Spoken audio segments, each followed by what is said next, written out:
The savanna stretched endlessly in every direction, an ocean of golden grass rippling beneath the late afternoon sun. Sarah Chen had photographed the Serengeti for 3 years now, documenting the lion prides that ruled these plains like ancient kingdoms. At 47, she had learned to read the landscape the way others read books, understanding its rhythms and unspoken laws. Her Land Cruiser sat parked beneath a lone acacia tree, providing the only shade for miles. She had been reviewing the day's photographs on her laptop, images of a lioness she had been tracking for months, when something struck the undercarriage of her vehicle with a heavy thud. Sarah froze. Large predators did not approach vehicles. Lions had learned over generations that the metal beasts carried humans, and while they tolerated the presence of safari vehicles, they maintained a careful distance. That was the unspoken agreement that allowed photographers like her to work safely. Another thud, harder this time, then a sound that made her blood run cold. A cub's distress call, high and desperate. She saved her work and carefully opened the driver's side door, moving with the slow precision that had become second nature.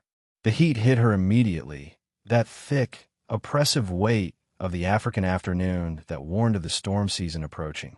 She stepped down from the vehicle, boots touching the hard-packed earth. Nothing moved in the landscape around her. A herd of zebras grazed in the distance, undisturbed. A pair of giraffes browsed on acacia leaves half a mile away. The world continued its ancient patterns, indifferent to her confusion.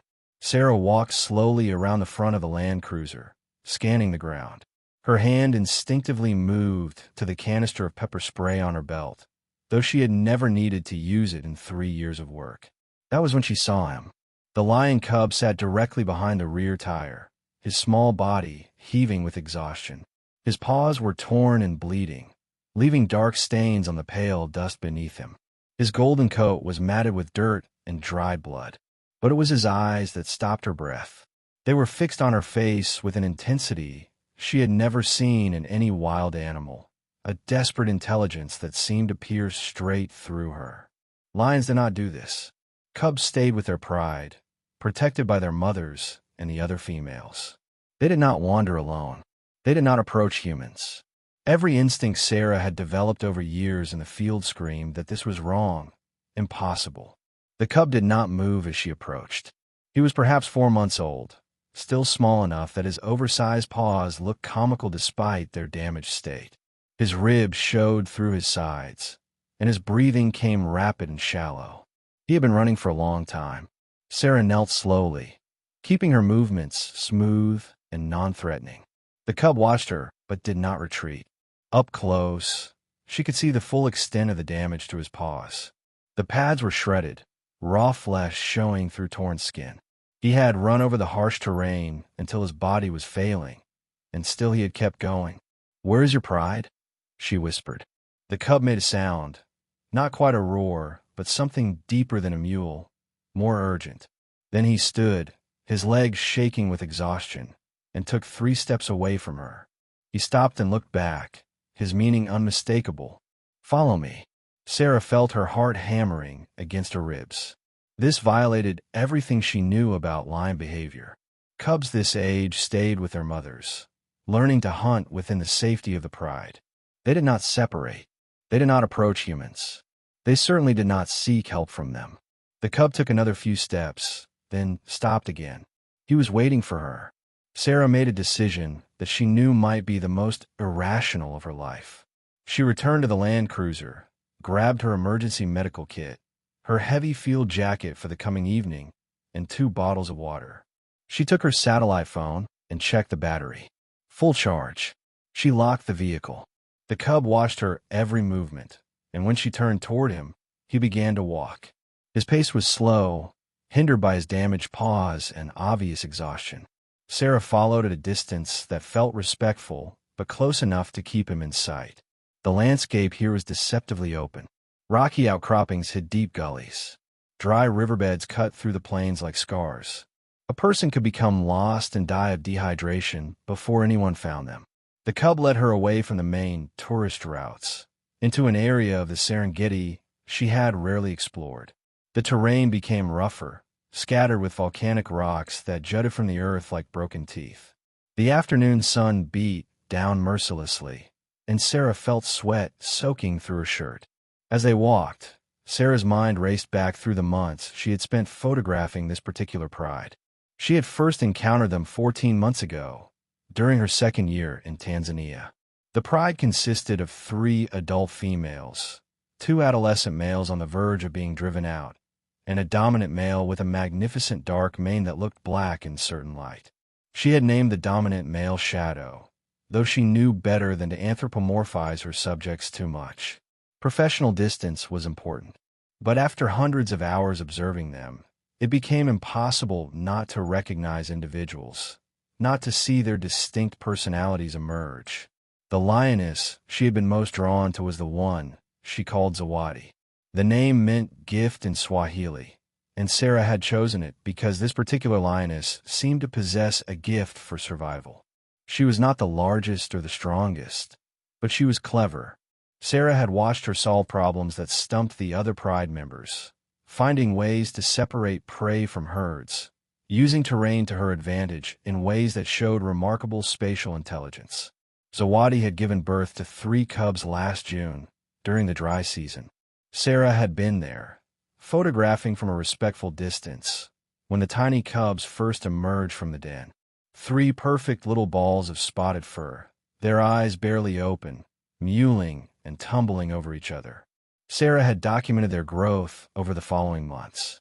She had thousands of photographs showing the cubs learning to walk, learning to play fight, learning the basics of stalking by pouncing on their mother's twitching tail. She had captured the tender moments when Zawadi groomed them, and the patient moments when she allowed them to nurse even though they were getting too old for it, their tiny teeth probably causing discomfort. This cub leading her through the harsh terrain was one of those 3. Sarah recognized him now by the distinctive marking on his left shoulder, a rosette pattern that looked almost like a star. She had nicknamed him Tamani, which meant hope. He had always been the boldest of the 3, the first to explore new areas, the one who wandered farthest from his mother before her warning growl brought him back. But where were his siblings? Where's the rest of the pride? They walked for 40 minutes. The cub never looked back after that first time, as if he trusted completely that she would follow. His small body struggled with each step, occasionally stumbling on stones, but he never stopped. Sarah found herself talking to him softly, words of encouragement that he could not understand, but that felt necessary anyway. You're doing well. Just a little farther. I am here. I am following. The landscape around them began to change. They were moving into an area of larger rock formations, volcanic remnants from ancient eruptions that had shaped this land millions of years ago. The boulders here created natural shelters, places where animals could escape the brutal midday sun or hide from predators. Finally, the cub led her to a formation of large boulders that created a natural shelter, protected from the sun and hidden from casual view. He slipped between 2 rocks, disappearing into shadow. Sarah approached carefully, pulling her flashlight from her pack, even though enough daylight filtered in to see. The lioness lay on her side in the coolest part of the shelter, her breathing labored and uneven. Sarah could see immediately that something was terribly wrong. The lioness's left side was distended, swollen in a way that spoke of internal injury. Her back leg lay at an unnatural angle, clearly broken. Blood matted the fur around a wound in her abdomen, dried to a dark brown, but with fresh red still seeping through. The beam of her flashlight found the lioness's face, and Sarah froze, expecting the animal to react with fear or aggression. A cornered, injured lioness was one of the most dangerous creatures in Africa. Maternal instinct combined with pain and fear could turn even a dying animal into a lethal threat. Instead, the lioness simply looked at her. There was no hostility in that gaze, only a weary acknowledgement. Recognition flickered in those amber eyes. This lioness knew her, had tolerated her presence for months, had learned that the human in the metal beast was not a threat. The cub moved immediately to his mother's side, pressing against her chest, making small sounds of distress. The lioness lifted her head slightly, an action that clearly cost her enormous effort, and licked her cub's face. The tenderness of that gesture, the pure love visible in that simple action, made Sarah's throat tighten.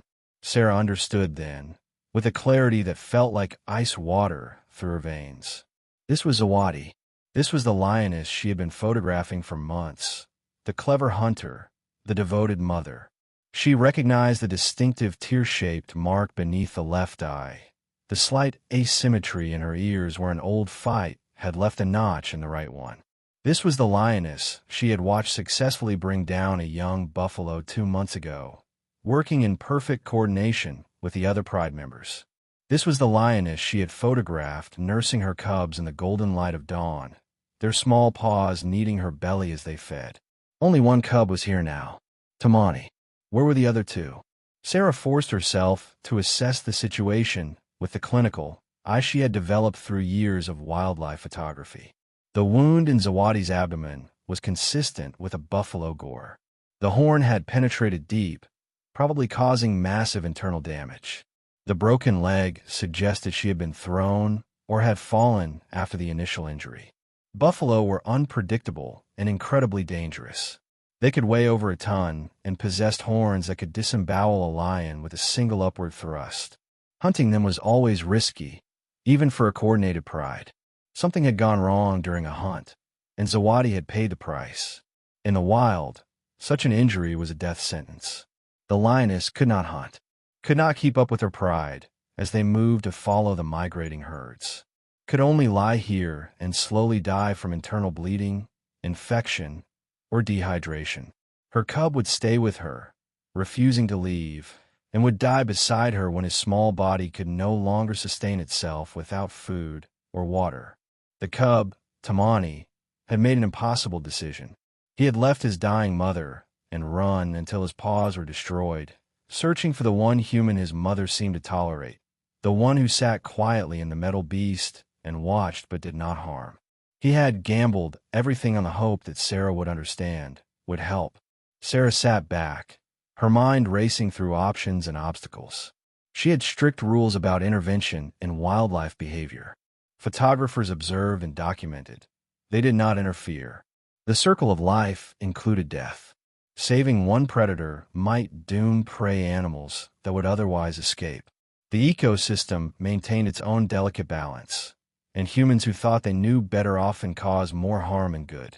But this situation had moved beyond observation the moment Tamani made his choice. He had reached across the species divide, had trusted in a kindness that had no evolutionary basis, no logical foundation. He had believed that this human, this particular one, would help. Sarah spoke softly, more to calm her own racing thoughts than with any expectation the lioness would understand. I'm going to help you, Zawadi. I need you to trust me for just a little longer. Your son ran so far to find me. He believed that would help. I will not let him down. The lioness's eyes followed her as Sarah carefully backed out of the shelter. Outside, the sun was beginning its descent toward the horizon, painting the sky in shades of orange and red. The temperature would drop rapidly once darkness fell, and the Serengeti night brought its own dangers. Leopards, hyenas, even other lions might be drawn to the scent of blood. Sarah pulled out her satellite phone and made a call she had never expected to make. Her hands were shaking slightly as she dialed the number. Dr. James Kariuki answered on the second ring. Sarah, is everything all right? James was a veterinarian who worked with the wildlife conservation team based in Arusha. Sarah had met him during her first year in Tanzania at a conference on wildlife photography ethics. They had stayed in occasional contact, and she had even assisted him once with a wounded elephant calf, holding equipment while he worked. But this was different. This was asking him to do something that violated protocols, that pushed against the boundaries of what conservation work allowed. She explained the situation in quick, precise sentences, giving him the GPS coordinates of her location, describing the injuries as accurately as she could. When she finished, there was a long silence on the other end of the line. Sarah, James said finally, his voice careful, you realize what you are asking. A wild lioness with what sounds like massive internal trauma. The stress of intervention alone could kill her. the risk to my team of approaching an injured, cornered predator. And if she has been separated from her pride, even if we save her, she cannot return. They will not accept her back, not with injuries like that. She is already dying, Sarah said, and she heard the desperation in her own voice. Her cub ran for miles to find help. He destroyed his paws getting to me. If I do nothing, they both die. I know the rules, James. I know we are not supposed to interfere, but this cub made a choice that should be impossible. He trusted me. How can I betray that trust? There was another long pause. Sarah could hear voices in the background, the sounds of an office winding down for the evening. Finally, James sighed. I can be there in 2 hours with the team. But Sarah, I need you to understand the chances here are very poor. A punctured organ, internal bleeding, infection in this heat, the trauma of transport and treatment. The odds are heavily against her. We might get there and find she has already died. Or we might get there and determine that the most humane option is immediate euthanasia. I understand. Do you? Because I need you to really understand. Even if we perform miracles tonight, even if we save her life, she will never return to the wild. A lioness who cannot hunt, who cannot keep up with the pride, has no future out here. The best we can offer is a sanctuary. Captivity. For an animal who has known nothing but freedom her entire life. A chance at life is better than certain death, Sarah said quietly. That is a philosophical position, not a veterinary one. Some would argue that a quick death is kinder than a long captivity. But all right, I will come. Keep her calm. Do not approach too closely. An injured lioness can move faster than you think, and maternal instinct is powerful. If she perceives you as a threat to her cub, she will attack regardless of her condition. I have seen dying animals summon impossible strength to protect their young. I will be careful. I know you will. Sarah, I am doing this because I trust your judgment. You have spent years observing these animals. If you say this situation is different, I believe you. But I want you to think carefully about what happens next. If we save her, you become responsible for what follows. The sanctuary, the costs, the questions about intervention ethics. Are you prepared for that? Sarah looked back at the shelter where Zawadi and Tamani lay. She thought about the cub's bloody paws, his desperate eyes, his impossible journey. She thought about the thousands of photographs she had taken of this pride, the story she had been documenting. This was no longer just observation. She had been pulled into the narrative, made a character in the story rather than a distant witness. Yes, she said, I am prepared. Sarah ended the call and returned to the shelter. The lioness had not moved. The cub, Tamani, was curled against her chest now, his exhaustion finally overtaking his desperate energy. Sarah settled herself at the entrance, far enough to not be threatening, but close enough to monitor them both. She pulled out one of her water bottles and took a small sip, rationing it carefully. The wait would be long, and she needed to stay hydrated. As she sat there, watching the labored breathing of the lioness and the fitful sleep of the cub, her mind wandered back through the months of observation. She remembered the first time she had seen Zawadi hunt successfully. It had been early morning, the air still cool from the night. The pride had been stalking a herd of wildebeest, moving with the coordinated precision that made lions such effective predators. But the wildebeest had spotted them too soon, and the herd began to scatter. Most of the pride had given up, the energy cost of a long chase not worth the uncertain reward. But Zawadi had noticed something the others missed. A young wildebeest, probably injured or sick, was lagging behind the herd. Instead of chasing the main group, Zawadi had broken off, circling wide through a small gully that hid her from view. Sarah had watched through her telephoto lens as Zawadi emerged ahead of the straggling wildebeest, cutting off its escape route. The kill had been quick and efficient. The pride had eaten well that day, and the cubs had gorged themselves on meat, their bellies distended, falling asleep in a tumbled pile in the shade. That intelligence, that ability to see patterns and opportunities that others missed, was what had drawn Sarah to Zawadi. Over the months, she had documented numerous examples of problem-solving and adaptability. When other pride members would give up on a difficult situation, Zawadi would persist, trying different approaches until something worked. Was that where Tamani had learned his resourcefulness? Had he inherited his mother's ability to think beyond instinct, to see possibilities in impossible situations? Or had he simply observed her long enough to understand that problems sometimes had solutions, that persistence could pay off? Sarah thought about the other two cubs. She had seen all three as recently as 3 weeks ago, during her last full day of photography with the Pride. They had been playing together, practicing the skills they would need as adult hunters. Mock stalking, pouncing, wrestling. The games looked playful, but they were deadly serious training for the harsh life ahead. What had happened to them? When had Zawadi been injured? And where were the other cubs when it happened? Sarah knew lion-pride dynamics well enough to guess at the sequence of events. The Pride had been hunting, probably targeting the buffalo herds that had moved into the area recently. Buffalo were dangerous prey, but they were large enough to feed the entire Pride for days. The risk was worth the reward. Something had gone wrong during the hunt. Perhaps Zawadi had gotten too close, or perhaps the buffalo had charged unexpectedly. A horn to the abdomen, a throw that broke her leg. In the chaos of the moment, the Pride would have scattered, regrouped, assessed the situation. Zawadi, badly injured, would have been unable to keep up as the Pride moved away.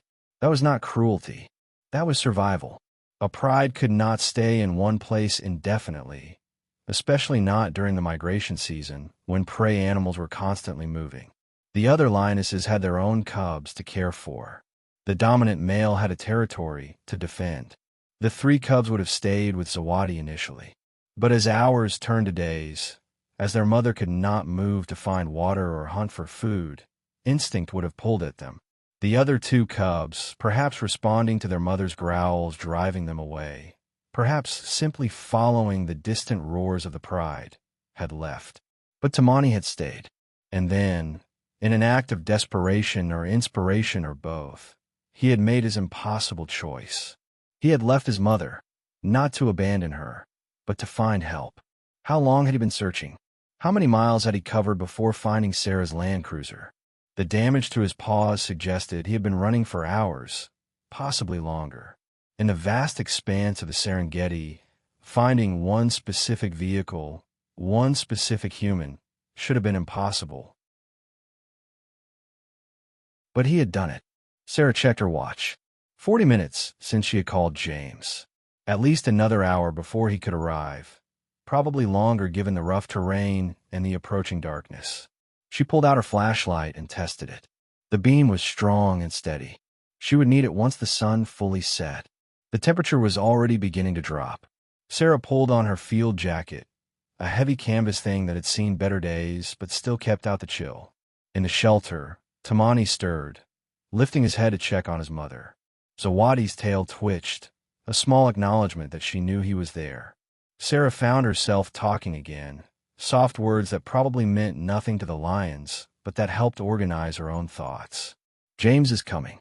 He is a good veterinarian, the best in Tanzania. If anyone can save you, he can. You just need to hold on a little longer, Zawadi. Your son needs you. He fought so hard to find help for you. Please do not give up. The lioness's ear flicked toward the sound of her voice. That small movement felt like communication, like acknowledgement.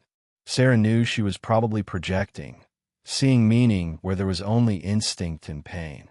But she could not help feeling that some understanding existed between them, forged through months of quiet observation and now deepened by this crisis. The minutes crawled by. Sarah used her water sparingly, knowing she might need it through the night. She checked on the lioness periodically, watching the rise and fall of her ribs, counting the breaths. Too fast, too shallow. The internal bleeding was likely worsening. Tamani woke every few minutes, pressing closer to his mother, licking her face with his small tongue. Each time, Zawadi responded, lifting her head slightly, touching his nose with hers.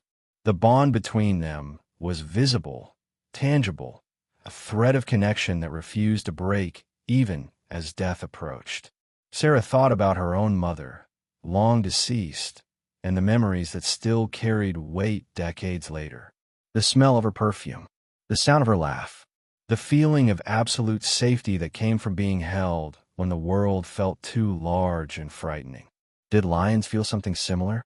Did Tamani have some awareness that his mother represented safety, love, home?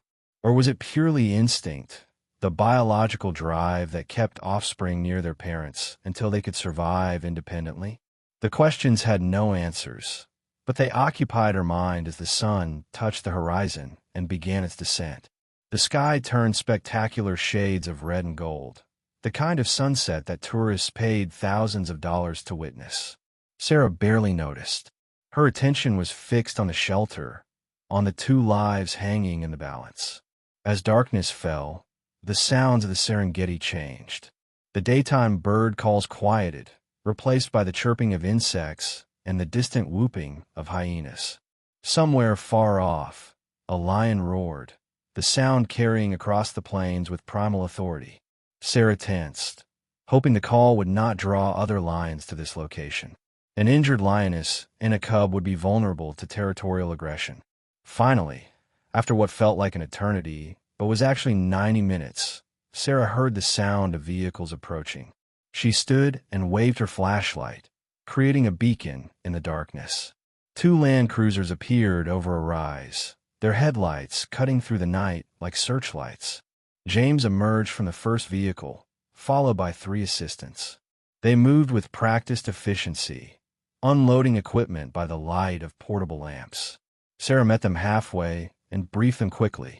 "The mother is weak, and her breathing is deteriorating," she said, keeping her voice low and calm. "The cub is exhausted and his paws are badly damaged. They are both dehydrated. I have not seen them take water. The mother has what looks like a buffalo gore to the abdomen and a broken rear leg. There is significant swelling that suggests internal bleeding." James nodded, his face grim in the harsh glare of the vehicle headlights. He was a tall man in his 50s, with graying hair and the deeply lined face of someone who had spent decades working in harsh conditions. His hands, Sarah knew, were gentle and skilled, capable of intricate surgery even under field conditions. "We will need to sedate them both immediately," he said. "With internal injuries like you describe, every minute counts. Sarah, you should know that even if we stabilize her tonight, her chances of survival are minimal.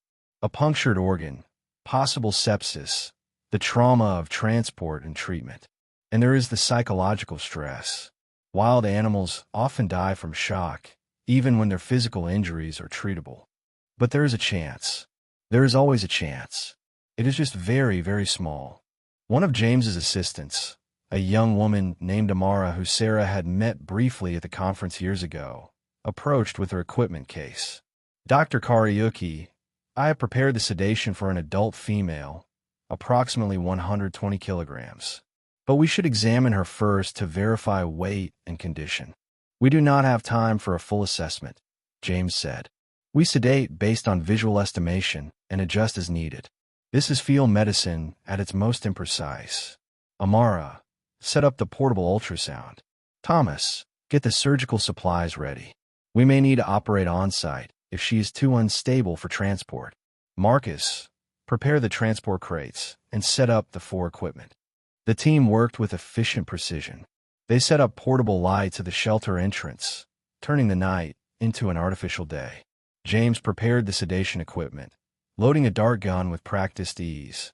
His assistants laid out medical supplies in organized rows, everything labeled and positioned for quick access. "Sarah, I need you back away now," James said gently. "This is dangerous work. Even sedated, a lioness this size can kill with one swipe if something goes wrong. I need my team to have room to work without worrying about you." She wanted to refuse, wanted to stay and witness what happened next. But she understood that her presence would only complicate things. She retreated to her land cruiser, positioned about 30 meters from the shelter, and watched from a distance as James and his team prepared to enter. James approached the shelter slowly, the dart gun ready. He spoke in a low, calm voice, words that carried a soothing tone even if the lioness could not understand their meaning. "Easy now. We are here to help. Stay calm." The first dart hit Zawadi in the hip, the sedative entering her system within seconds. The lioness jerked at the impact, but did not try to rise. She was too weak for that. Within 2 minutes, her eyes began to glaze, the drug taking effect. James waited another 3 minutes, watching carefully, before nodding to his team. The cub now. Use half the adult dose. We need him sedated, but not too deeply. His system is already stressed. The second dart caught Tamani as he tried to stand, his protective instinct overriding his exhaustion. The little cub made one defiant sound before the sedative took him. He slumped against his mother's side, his breathing slowing to a steady rhythm. Only then did James and his team enter the shelter. Sarah watched from her vehicle, her hands gripping the steering wheel so tightly her knuckles turned white. Through the gap between the rocks, she could see shadows moving, the team working around the sedated lions. She heard their voices, terse medical terminology that she did not fully understand. Pulse is weak and thready. We need 4 fluids immediately. Abdominal distension is severe. Probable internal hemorrhaging. The femur is definitely fractured. Clean break, at least. That is something. Temperature is elevated. Early stage infection. Get the antibiotics ready. The minutes stretched into an hour.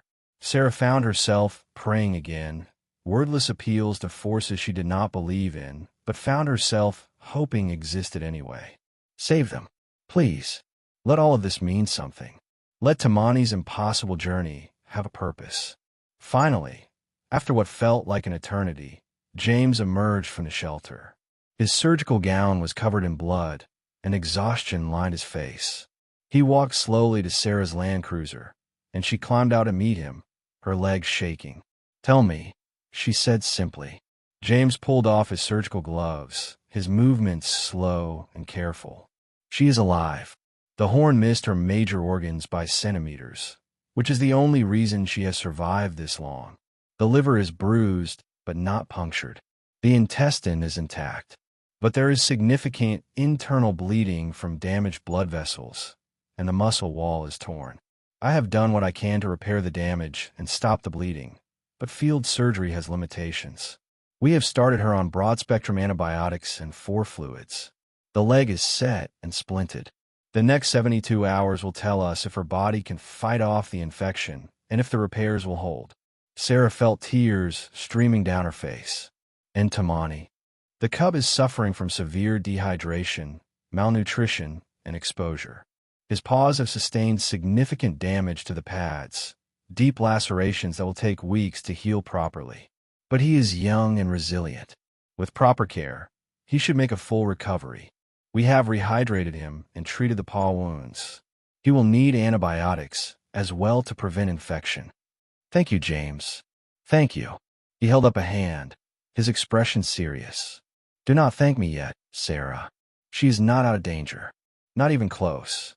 The surgery was successful in that I stopped the immediate bleeding and closed the wound, but internal injuries are unpredictable. She could develop complications. Infection could spread despite the antibiotics. Her body could go into shock from the trauma.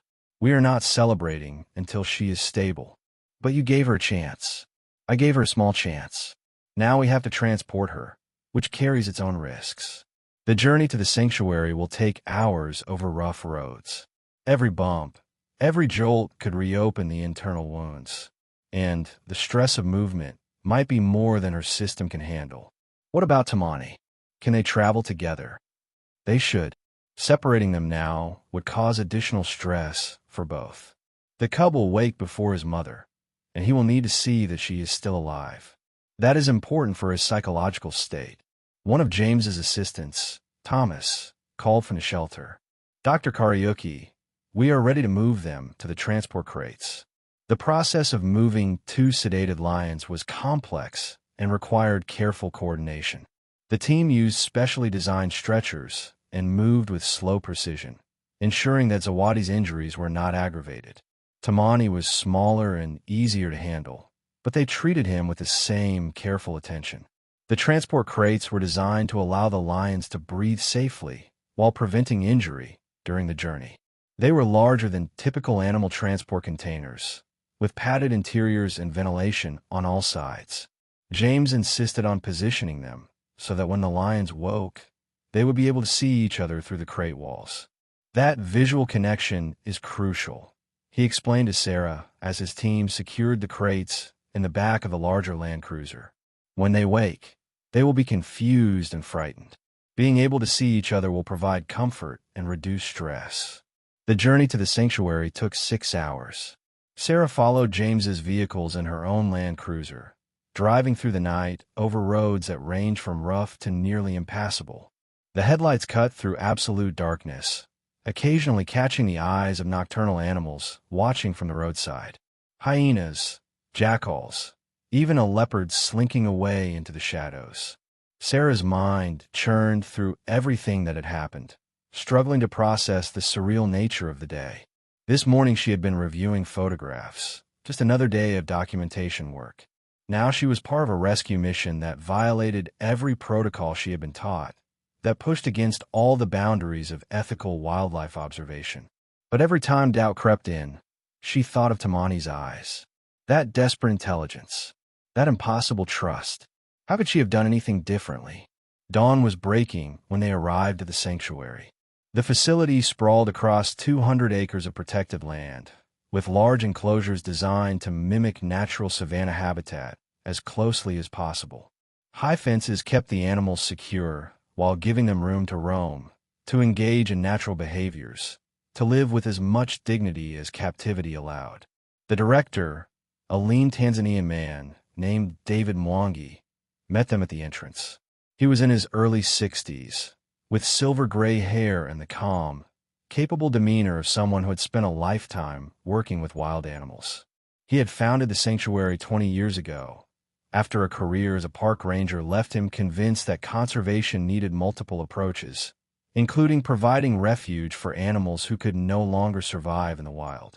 "I heard about what happened," David said to Sarah as the vehicles pulled through the gates. "Word travels fast in the conservation community. That cub showed remarkable intelligence and courage. Will they survive?" Sarah asked, her voice hoarse from exhaustion and emotion. David's expression was carefully neutral, the face of a man who had learned not to make promises he might not be able to keep. "We will do everything possible. That is all I can promise you. Dr. Kariuki is the best, and our medical facilities here are excellent. But the lioness has suffered massive trauma, and recovery from injuries like that is never certain." James supervised the unloading of the transport crates, checking on both lions immediately. Zawadi was still deeply sedated, her breathing slow but steady. Tamani was beginning to stir, small twitches of his paws indicating that the sedative was wearing off. "We need to get them into the medical facility immediately," James said. "Amara, help me with the monitoring equipment. Thomas, Marcus, get the 4 poles set up. David, we will need your surgical suite prepared in case there are complications." The sanctuary's medical facility was impressive, better equipped than many small-town hospitals. The surgical suite had state-of-the-art equipment, donated by international conservation organizations over the years. The recovery area had individual enclosures with climate control and constant monitoring.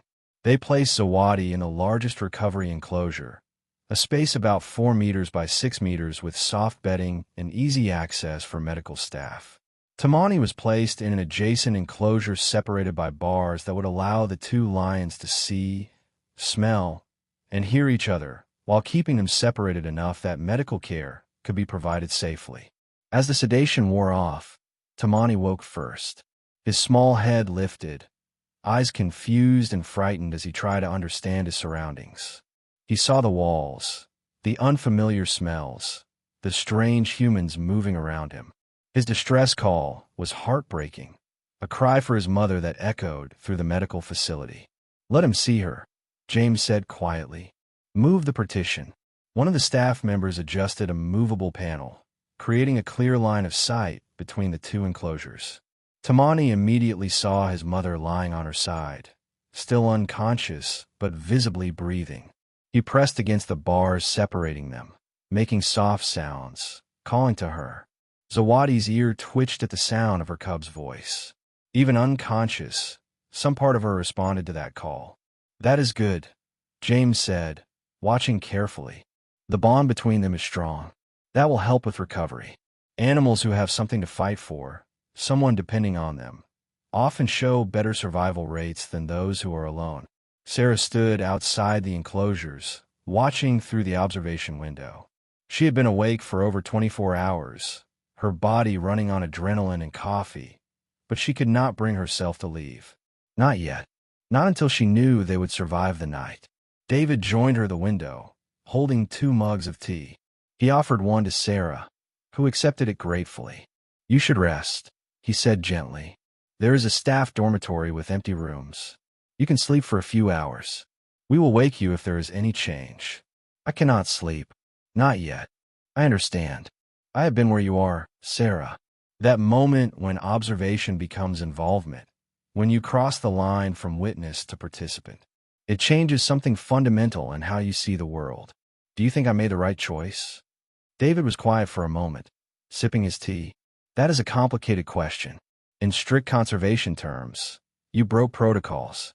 You interfered with natural selection. You created a situation where 2 lions who would have died in the wild will now live in captivity, consuming resources that could support other conservation efforts." Sarah felt her chest tighten. "So you think I was wrong?" "I did not say that. I said it is complicated. Conservation is not about simple rules applied universally. It is about context, about specific situations, about weighing costs and benefits that cannot always be measured quantitatively. That cub made a choice that demonstrated remarkable cognitive ability. He problem-solved in a way that shows intelligence beyond what we typically attribute to lions. Preserving that individual, documenting his behavior, studying how he learned to seek human help, that has value beyond the single life saved. I did not do it for research purposes. I know. You did it because a desperate animal asked for help, and you could not refuse. That is not a weakness, Sarah. That is compassion, and compassion has a place in conservation work, even if some would argue otherwise. Through the window, they watched as James and his team continued their work. Monitors beeped steadily, tracking heart rate and oxygen levels. For bags dripped medication and fluids. The clinical efficiency of modern medicine working to save a wild predator's life. Tamani had settled somewhat, lying down but keeping his eyes fixed on his mother. Every few minutes he would make a soft sound, a call that was not quite distress, but more like checking in, making sure she was still there. The hours passed in a strange blur of exhaustion and hyper-awareness. Sarah dozed in a chair near the observation window, jerking awake every time she heard movement or voices.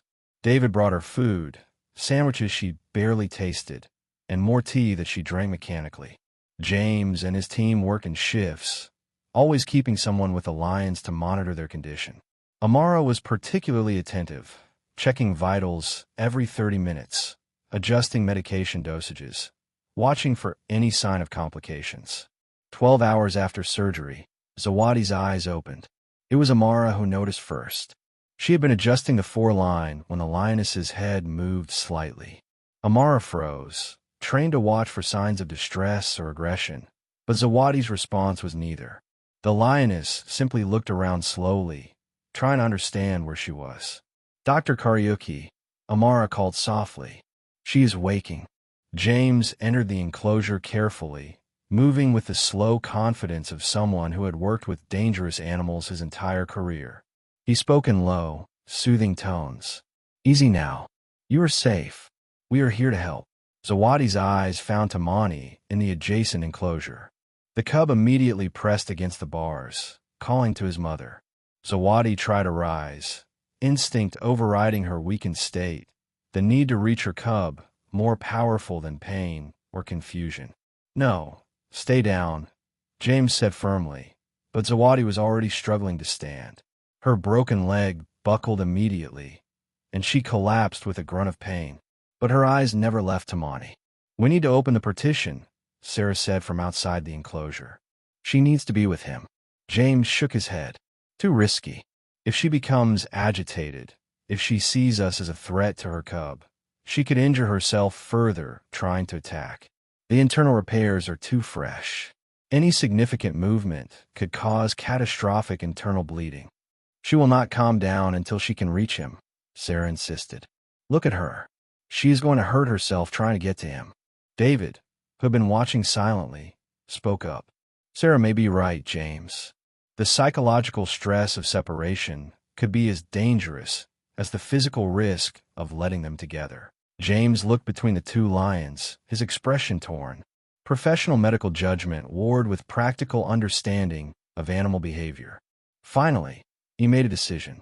All right, but we do it carefully. Sedate the cub first, just enough to keep him calm. Then we move him into her enclosure. I want all staff at a safe distance once they are together. If she becomes aggressive, we evacuate immediately and re-separate them. The process took 30 minutes of careful preparation.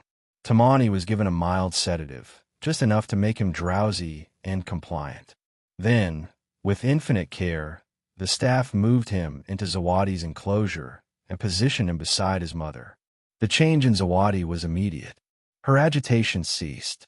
She lowered her head to nuzzle her cub, licking his face with long, gentle strokes. Tamani, groggy from the sedative but aware enough to recognize his mother's touch, pressed against her chest. Within minutes, both lions were resting quietly, the cub's small body tucked against his mother's, her head curved protectively over him. Remarkable, James said quietly, watching from a safe distance. The stress markers are dropping. Heart rate stabilizing. She is calmed completely. They need each other, Sarah said. That is what people forget sometimes when they think about conservation. It is not just about preserving species in the abstract. It is about individual animals with relationships, with bonds that matter to them. Over the next days, a routine established itself.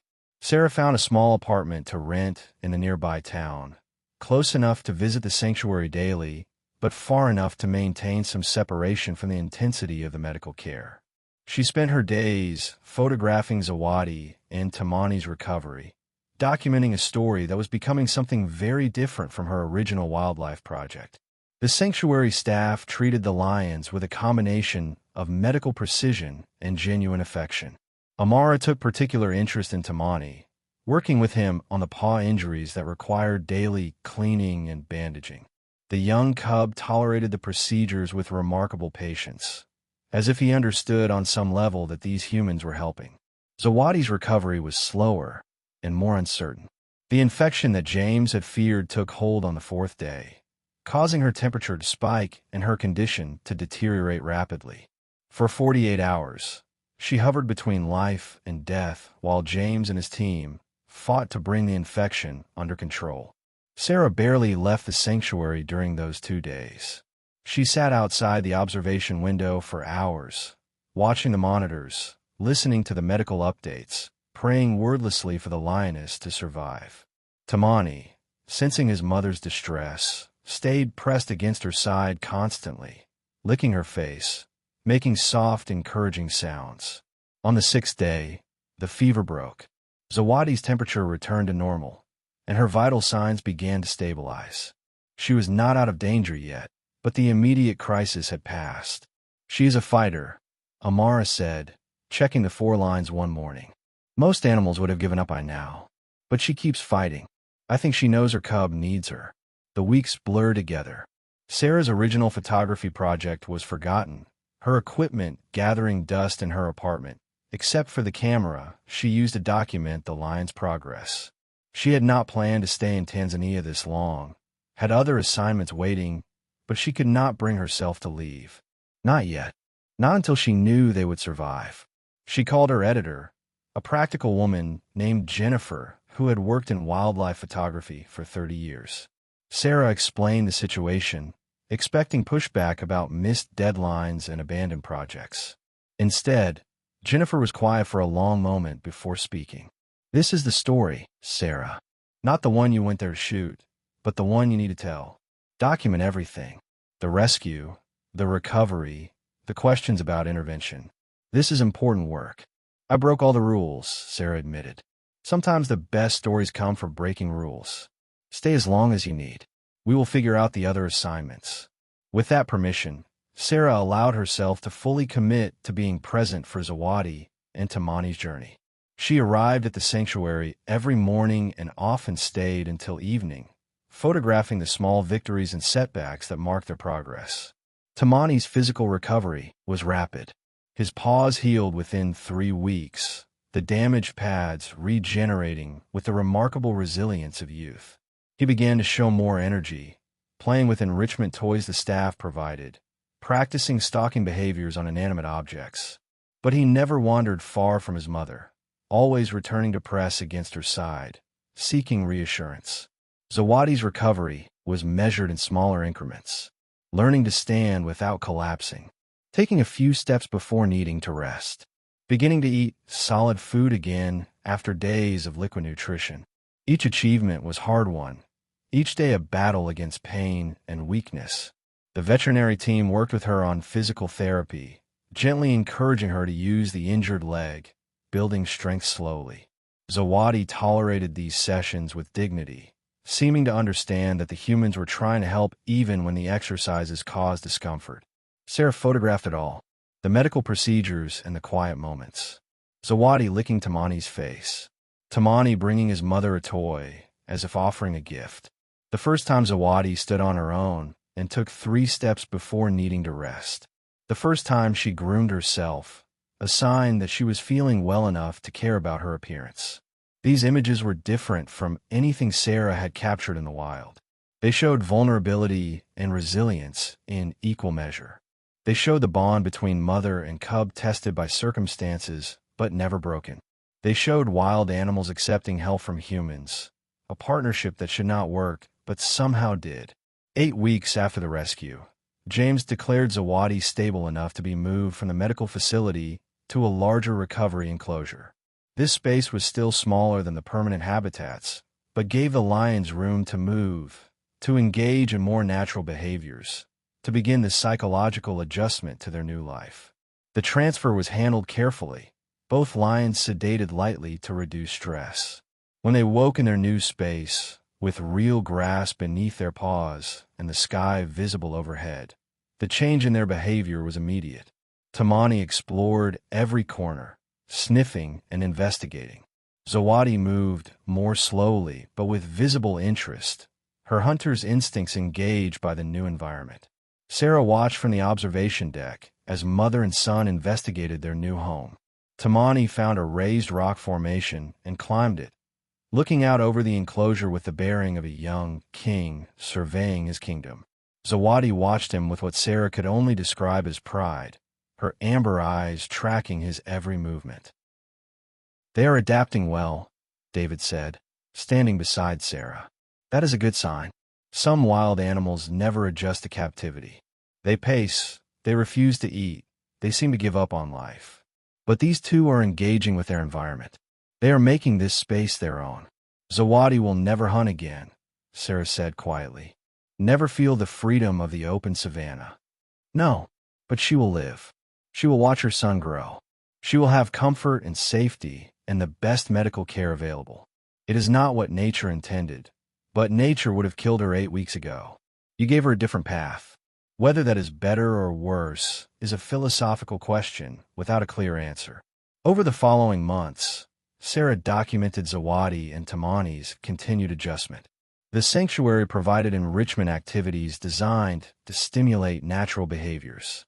Puzzle feeders that required problem-solving to access meat, scent trails that encouraged stalking and tracking, elevated platforms for climbing and surveying territory. Tamani engaged with everything enthusiastically. He was growing rapidly, his cub proportions giving way to the leaner build of adolescence. The first hints of a mane were appearing, fine golden-brown fur around his neck and shoulders. In a year, he would be a fully grown male, magnificent and powerful. Zawadi moved with increasing confidence, though her limp never fully disappeared. The broken leg had healed, but the damage was permanent. She would never have the fluid, effortless movement of a wild lioness in her prime. But she could walk, could climb, could play with her son when he pounced on her tail or tried to initiate a wrestling match. Sarah photographed the teaching moments, the times when Zawadi showed Tamani how to stalk properly, how to use terrain for cover, how to approach prey from downwind. These were skills he would never use in the wild, but Zawadi taught them anyway, passing down knowledge that had been passed to her, maintaining the chain of learning that defined lion culture. She photographed the tender moments too. Tamani sleeping with his head on his mother's flank. Zawadi grooming her growing son with the same careful attention she had shown when he was a tiny cub. The way they touched noses in greeting each morning, a ritual that spoke of deep affection. The sanctuary staff became like family. Amara, who checked on the lions daily, even though they no longer needed intensive medical care. Thomas, who designed clever enrichment puzzles that challenged Tamani's problem-solving abilities. Marcus, who spent hours ensuring their habitat was maintained perfectly. And David, who stopped by the observation deck most evenings to stand quietly beside Sarah, watching the lions settle in for the night. "You know," David said one evening as the sun set, painting the sky in shades of purple and gold, "in 20 years of running this sanctuary, I have seen many remarkable animals, but I have never seen anything quite like what that cub did. The intelligence required to identify a problem, determine a potential solution, and then execute a plan despite overwhelming obstacles. That is extraordinary. Do you think other animals could do the same?" Sarah asked. If circumstances were desperate enough. Perhaps. Intelligence in animals is still so poorly understood. We tend to underestimate them, to assume that behaviors are always instinctive rather than reasoned. But I think what Tamani did required more than instinct. It required hope, the ability to imagine a different outcome and work toward it. That is remarkable in any species. As the months passed, Sarah's documentation of Zawadi and Tamani became something more than a photography project. It became a meditation on the complex relationship between humans and wildlife, on the ethics of intervention, on the meaning of freedom and captivity and survival. She gave talks at conservation conferences, showing her photographs and telling the story of the cub who ran for miles to find help. The response was mixed. Some conservation professionals praised the rescue, calling it a reasonable response to an extraordinary situation. Others criticized it as setting a dangerous precedent, opening doors to human intervention that should remain closed. Sarah listened to all the perspectives and found truth in multiple viewpoints. Yes, she had broken protocols. Yes, there were risks in normalizing intervention. But also yes, Zawadi and Tamani were alive, bonded, living with dignity. That had to count for something. The hardest critics to face were other wildlife photographers. Some accused her of abandoning objectivity, of becoming too emotionally involved with her subjects. They argued that photographers should document nature as it is, not interfere with it. Sarah understood their position. She had held it herself for years, but she had learned that rules, no matter how important, sometimes needed to be flexible enough to accommodate exceptional circumstances. The key was knowing when to bend them and when to hold firm. A year after the rescue, the sanctuary held a small ceremony to mark the anniversary and to officially open an expanded enclosure for Zawadi and Tamani. The new space was 3 times larger than their previous habitat, with varied terrain that included rocky outcroppings, grassy plains, and even a small water feature. Sarah stood with the sanctuary staff and a handful of invited conservationists as David gave a speech about the importance of providing refuge for animals who could not survive in the wild. He talked about the balance between preservation and protection, about making difficult choices in an imperfect world. Then he called Sarah forward. "This woman made a choice that was not easy," David said. "She responded to an animal in distress. And in doing so, she gave 2 lions a future they would not otherwise have had. But more than that, she documented their journey in a way that has sparked important conversations about conservation ethics, about the relationships between species, about what we owe to the animals with whom we share this planet. Sarah, would you like to say a few words?" Sarah had not prepared speech. She looked out at the small gathering, then turned to look at the new enclosure, where Zawadi and Tamani were exploring their expanded territory. The young lion, now nearly full-grown, was investigating a raised platform. Zawadi, moving with her distinctive limp but with clear purpose, was following him. "I do not know if I made the right choice," Sarah said finally. "I broke rules that exist for good reasons. I intervened in a natural process. I will be second-guessing that decision for the rest of my life. But I will tell you this. That cub looked at me with desperate eyes and asked for help. He crossed every boundary between wild and human, overcame every instinct that told him to fear me, and placed his trust in the hope that I would understand. How could I refuse that? How could any of us refuse that? We talk about conservation as if it is about abstract principles and population numbers and ecosystem balance. And those things matter. They matter enormously. But conservation is also about individual lives, individual choices, individual moments where we have to decide what kind of people we want to be. I chose to help. Maybe that was wrong in some larger sense. But when I see Zawadi teaching her son to hunt, even though he will never need those skills, when I see Tamani bringing his mother enrichment toys like gifts, when I see the bond between them still strong despite everything they have endured, I cannot bring myself to regret the choice I made. There was silence for a moment, then quiet applause. Not everyone agreed with her, Sarah knew, but she had spoken her truth. After the ceremony, Sarah spent several hours photographing Zawadi and Tamani in their new enclosure. The expanded space had energized them both. Tamani was running, testing his speed, his adolescent body finally growing into his oversized paws. Zawadi was exploring the rocky outcroppings, finding high vantage points where she could survey her territory. As Sarah watched through her telephoto lens, Tamani finished his run and returned to his mother's side. He was nearly as large as her now, his growing mane making him look even bigger.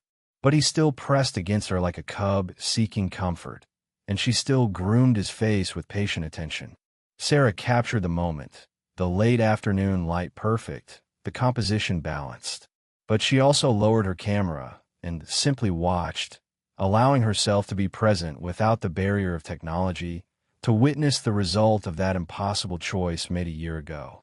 She thought about the question she had been asked repeatedly. Would she do it again? Would she intervene again if faced with a similar situation? The answer was not simple. Each situation was unique. Each choice had to be weighed on its own merits. But she had learned that sometimes the rulebook had to be set aside. Sometimes the only right choice was the one that honored the trust placed in you, even when that trust came from an impossible source. As the sun began to set, painting the sanctuary in shades of gold and amber, Zawadi and Tamani settled on a high rock platform. They lay side by side, the young lion's head resting on his mother's shoulder, her tail wrapped around him. The pose was peaceful, content, two lions who had survived impossible circumstances and found a different kind of life. Sarah took one last photograph, then packed up her equipment. Tomorrow she would return, and the day after that. She had decided to stay in Tanzania indefinitely, to continue documenting Zawadi and Tamani's story as it unfolded. There was a book forming in her mind, part photography collection and part meditation on the complex ethics of human-wildlife relationships. But for now, as darkness fell and the lions settled in for the night, Sarah allowed herself a moment of quiet satisfaction. She had not saved a species. She had not solved the larger problems of conservation. She had simply responded to a desperate plea for help, and in doing so, had preserved two lives and the bond between them. Sometimes, in a world full of impossible choices and no perfect answers, that had to be enough. As Sarah walked back to her vehicle, she heard Tamani make a soft sound, the rumbling purr that lions make when content. The sound carried across the sanctuary grounds, a reminder that whatever else happened, however the conservation community judged her choice, these two lions were alive and together. She had followed when an impossible cub asked her to follow. And everything had changed. The Serengeti stretched beyond the sanctuary boundaries, vast and indifferent, its ancient rhythms continuing unchanged. Other lions hunted there, raised cubs, lived and died according to the harsh laws of survival. The ecosystem maintained its balance without concern for individual stories. But two lions had been given a different path, a different story. A mother who should have died alone and injured. A cub who should have perished beside her. Instead, They lived, they bonded, they adapted to circumstances they never could have imagined. And a photographer who had spent years maintaining professional distance had learned that sometimes the most important photographs are the ones you take after you set down the camera and become part of the story yourself. Sarah drove away from the sanctuary that evening with a sense of peace she had not felt in months. The second-guessing would continue. The ethical questions would remain unresolved. But she had made her choice, and she would live with it. More importantly, Zawadi and Tamani would live with it. And in the end,